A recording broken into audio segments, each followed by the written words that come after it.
human mind, in the final moments of its extinction, does not simply switch off.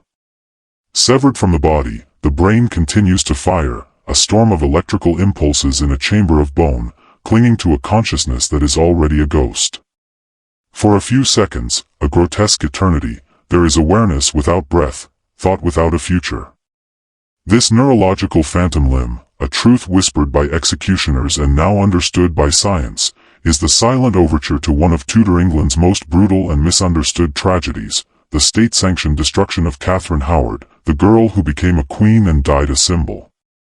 History has granted Anne Boleyn, Henry VIII's second wife, a legacy of tragic glamour, a woman of ambition and fire who met her end with a defiant, almost theatrical poise. But Catherine Howard, Henry's fifth queen, is a footnote, a ghost in the margins of the Tudor saga. She is dismissed as frivolous, naive, promiscuous, a silly girl who played with fire and was deservedly burned. This narrative, however, is not history. It is an alibi, a story crafted by the very power structure that groomed, used, and ultimately discarded her. The real story of Catherine Howard is not a cautionary tale about infidelity. It is a terrifying case study in systemic abuse, the story of a teenager passed from one predator to the next, whose vulnerability was weaponized against her, and whose execution was not a punishment, but a meticulously staged act of political erasure. Her end was horrific. On the morning of February 13, 1542, the 19-year-old queen was led to a wooden scaffold on Tower Green. She was not granted the dignity of the French executioner's sword that had granted Anne Boleyn a swift death. Instead, she faced the crude, heavy English axe. Unlike her cousin Anne, who projected an aura of control, Catherine was visibly shattered by terror. Not because she was weak, but because, after months of psychological torture, she had been forced to understand the absolute horror of what was being done to her. Her voice has been all but silenced in the historical record. Her letters were systematically burned, her portraits disputed, her very existence scrubbed from royal accounts. This is the story of how a queen was unmade, not just by the axe, but by a campaign of character assassination and strategic forgetting that began long before she wore a crown, in the neglected halls of a decaying noble house where the seeds of her ruin were first sown. Catherine Howard was born into the shadow of greatness, a poor relation in a powerful family. Born around 1523, the precise date, like so many details of her life, is lost to indifference.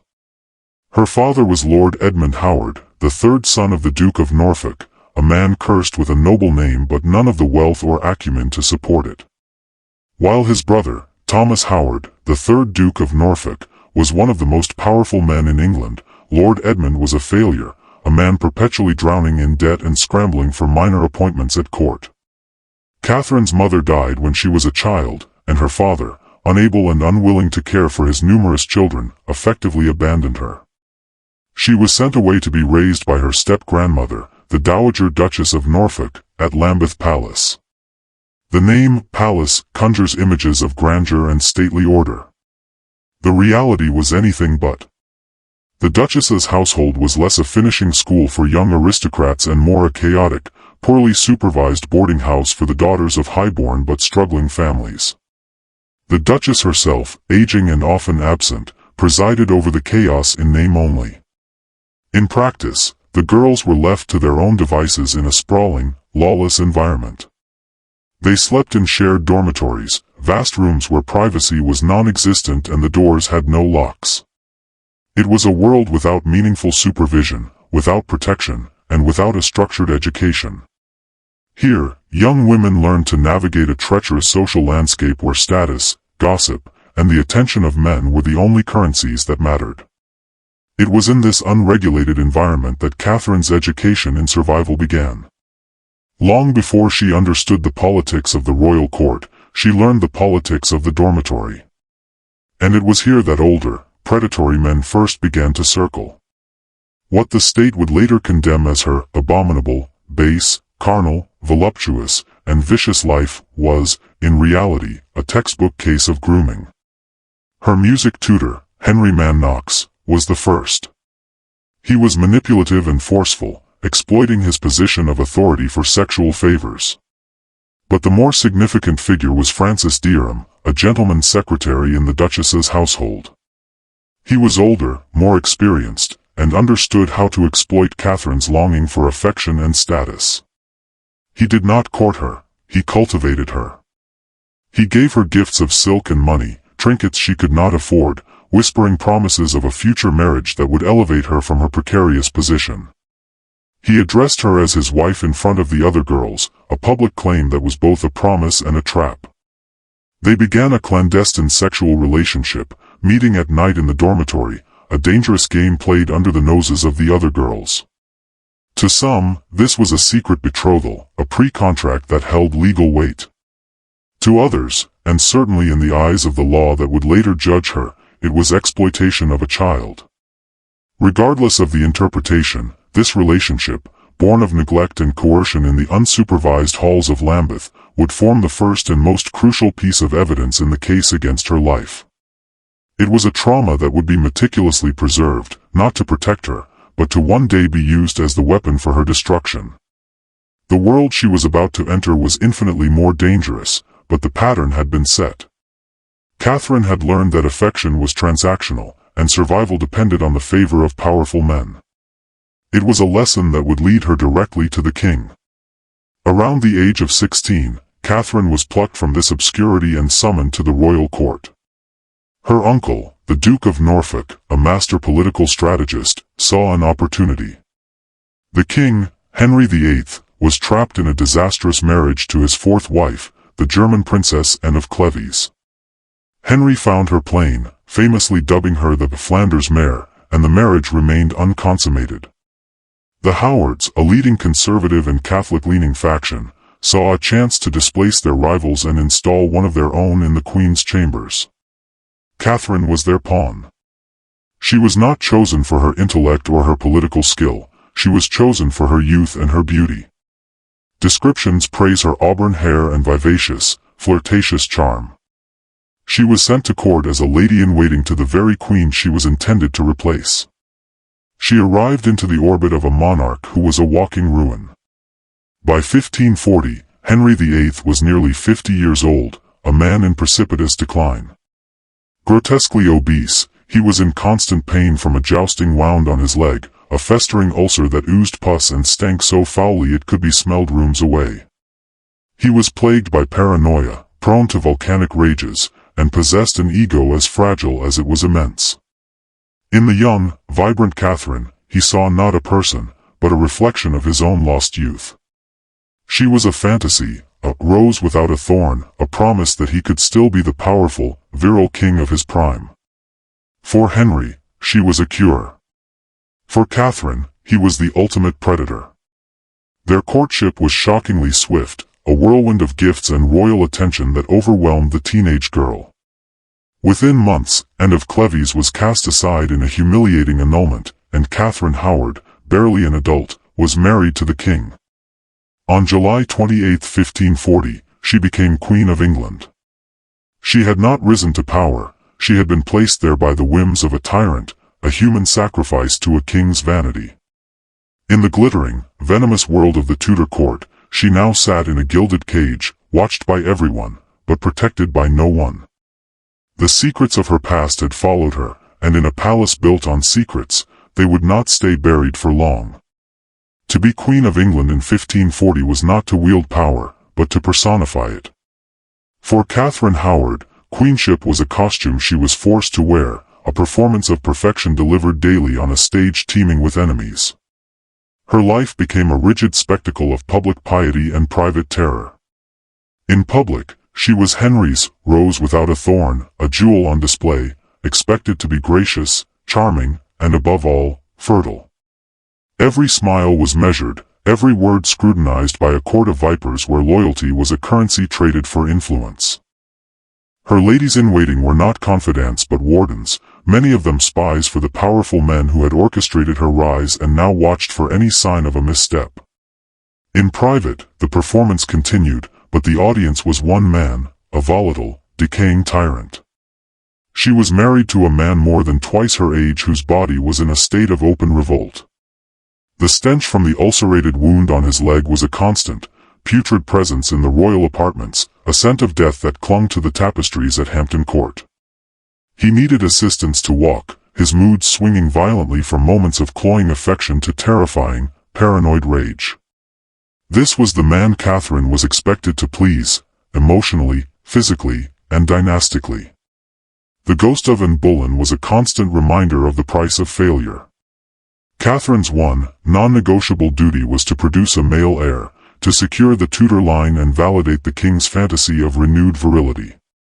She was surrounded by opulence, draped in jewels and silks, yet she was utterly alone, a captive in a gilded cage, drowning in the silence between her husband's demands and her own unspoken fear.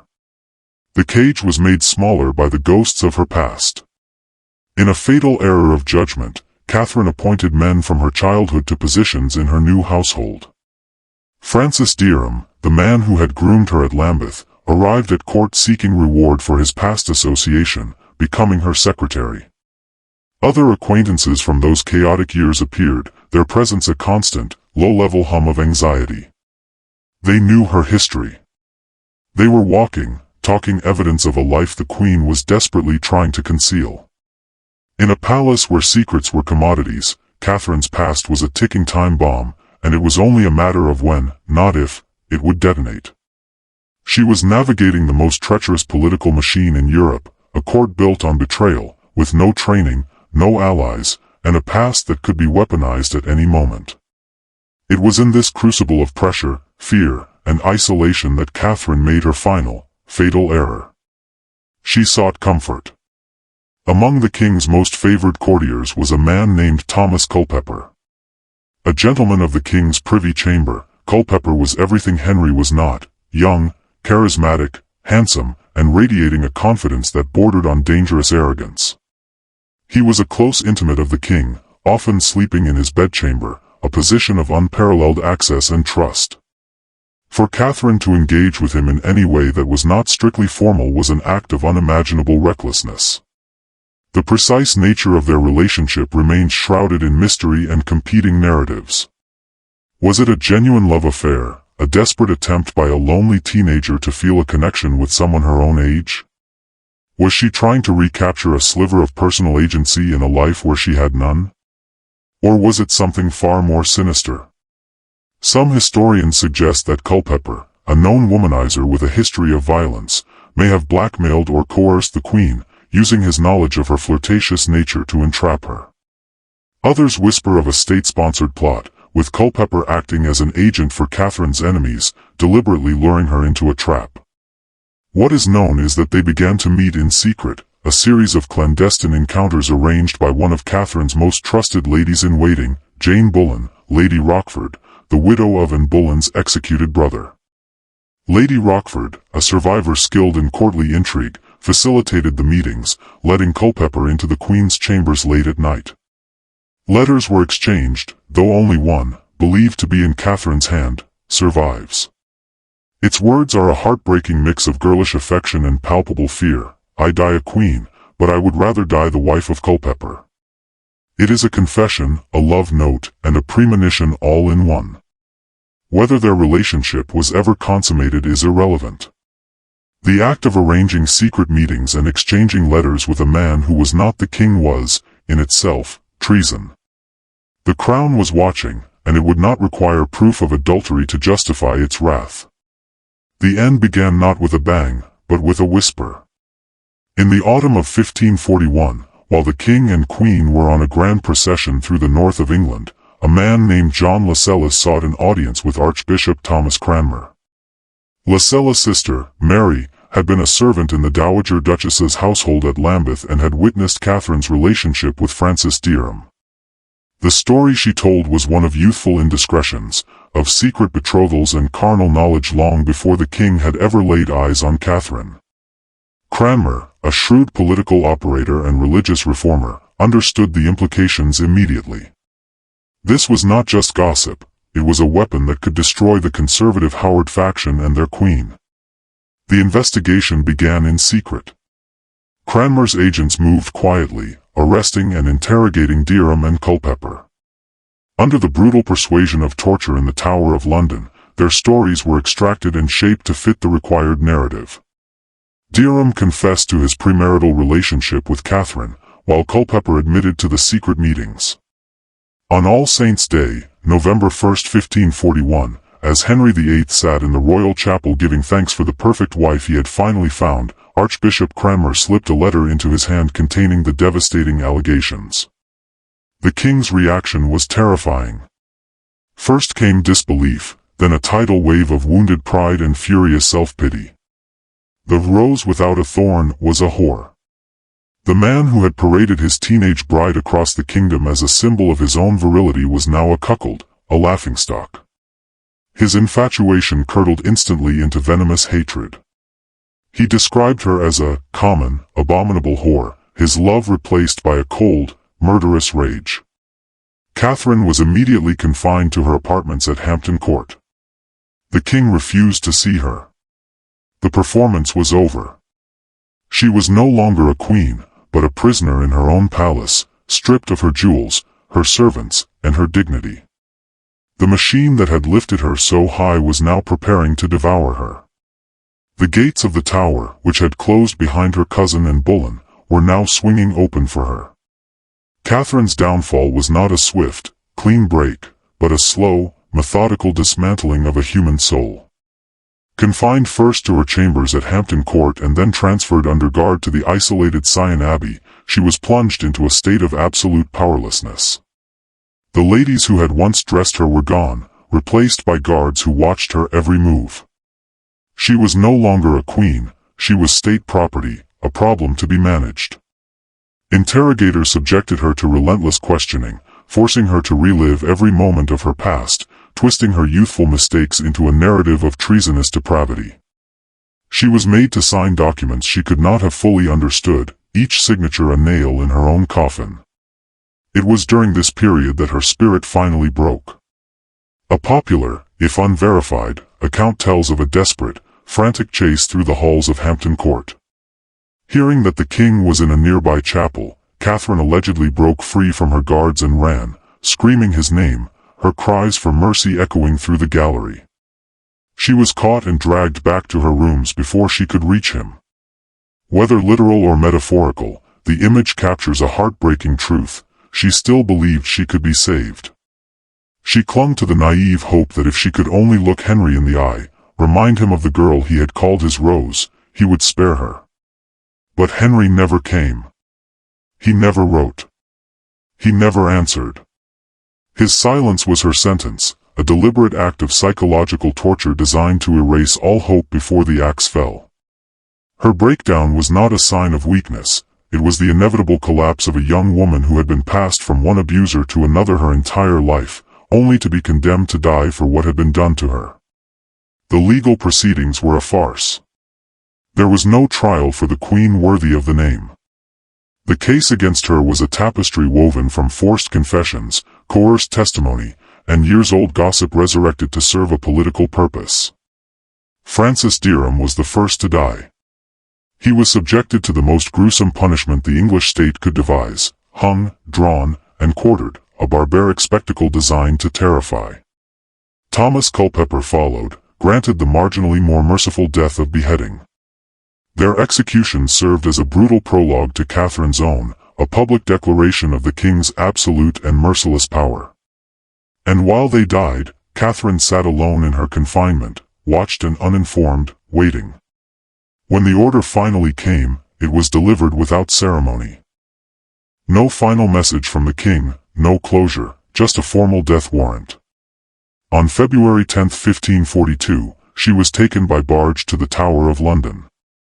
In a final, chilling act of psychological preparation, she is said to have requested that the executioner's block be brought to her cell the night before her death. There, in the terrifying silence of her prison, the 19-year-old girl reportedly spent hours rehearsing her own execution, practicing laying her head on the cold wood, trying to train her body for the stillness required to die cleanly. It is a detail of almost unbearable pathos, a child rehearsing her own murder. The morning of February 13th was cold and gray. A low scaffold had been erected on the Tower Green, not a grand stage to elevate, but a plain wooden platform designed to humiliate. Catherine's final walk was short. Flanked by guards, she emerged looking fragile, brittle, her composure shattered not by a lack of dignity, but by the sheer, unblinking horror of her fate. When she mounted the scaffold, tradition demanded she make a final speech. Over the centuries, her words have been softened and rewritten by chroniclers into a meek confession. But contemporary sources record a final, unforgettable flash of defiance. "I die a queen," she reportedly said, "but I would rather die the wife of Culpeper." If true, these were not the words of a penitent sinner. They were an indictment of the crown she wore, a final, desperate reclamation of her own story disguised as remorse. Then came the axe. Unlike the specialized French sword that had killed her cousin Anne, Catherine's execution was carried out with a heavy, crude English headsman's axe, a tool of brutal simplicity. In one or perhaps two horrific blows, her life was extinguished. Her head was held aloft for the crowd, a grotesque symbol of the king's authority. This is what happens to those who displease the king. There was no public mourning. Her body was bundled away and buried without a coffin or marker in the Tower's chapel, beside the equally dishonored corpse of Anne Boleyn.